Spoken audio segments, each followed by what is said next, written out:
Good morning, my Walking with Jesus friends. When you think about protecting yourself and your family from those who would do you harm, what specific protective steps come to your mind, or have you actually already taken some?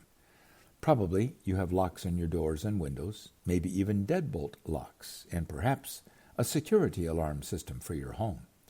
Increasingly popular in some parts of the world are video camera monitoring systems linked directly to a person's cell phone. Security has always been a priority for all people living anywhere in the world in any generation, am I right? But let's go back to a less sophisticated time when city walls were essential for the safety of city residents.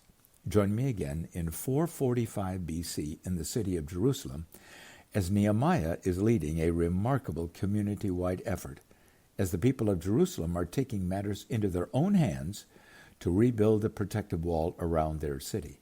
They have not contracted the project out to professionals, nor have they brought in heavy equipment. This is a bare hands, all hands on deck project, as we saw in Nehemiah chapter 3.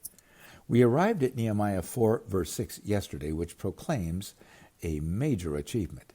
So we rebuilt the wall till all of it reached half of its height, for the people worked with all their heart.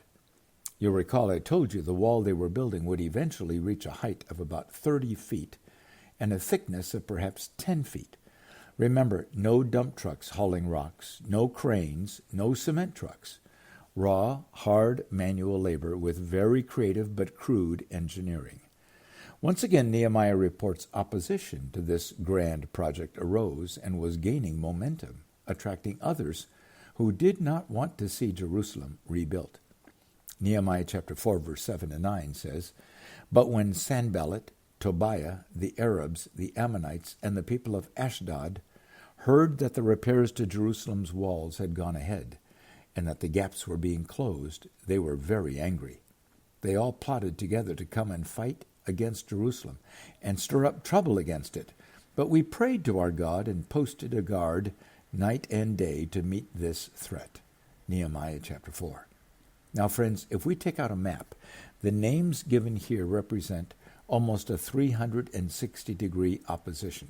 People from every direction outside Jerusalem were rising up in opposition. And do you recognize the town named Ashdod?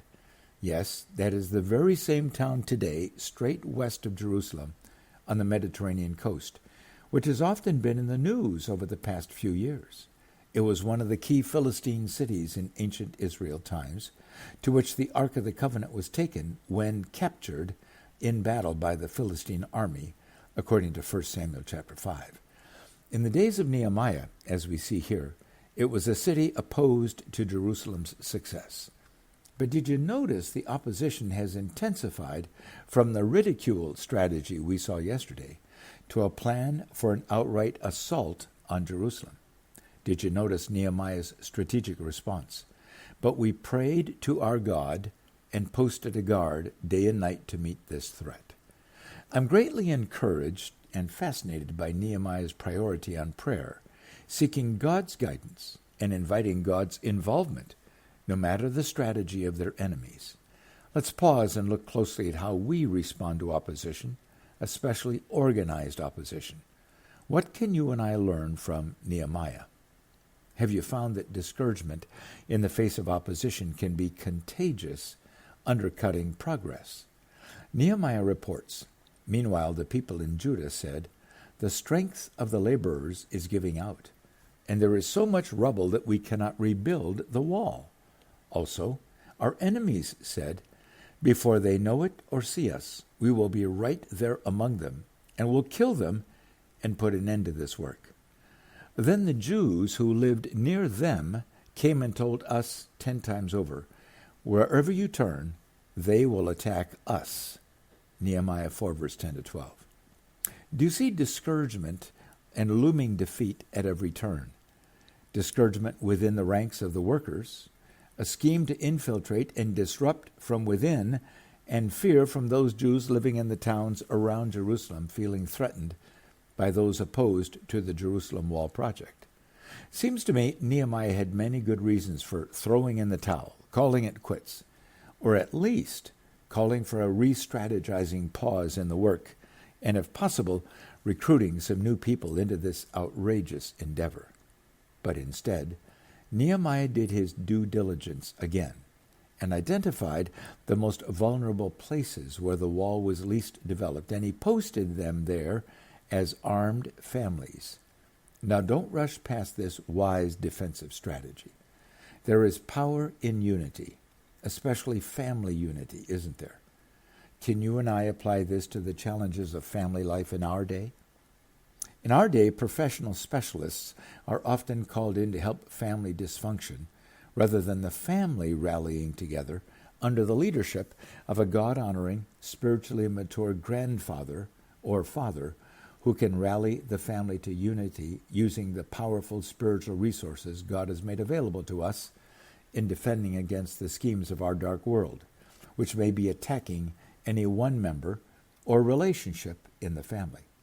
That's what Ephesians chapter 4, verse 17 to 32, and 5, verses 3 to 18, and 6, verses 10 to 18, and Colossians 3, verse 1 to 17 are all about. It's why I spend time in Psalm 119 often, equipping myself to battle on behalf of my family. I love Nehemiah's admonition, and I urge us to claim it for ourselves as we join with our families to fight the darkness of our world, attempting to rip us apart or draw us away from Jesus into the suffocating darkness. Nehemiah said, don't be afraid of them. Remember the Lord, who is great and awesome, and fight for your families, your sons and your daughters, your wives and your homes. Nehemiah verse 4, verse 14. Let's pause right here and reflect on the battles your family faces and what application of these important truths would be like in your family situation. Look up those scriptures I mentioned and see how they pertain to your family challenges. And here's a great worship song for this moment as we battle for our families.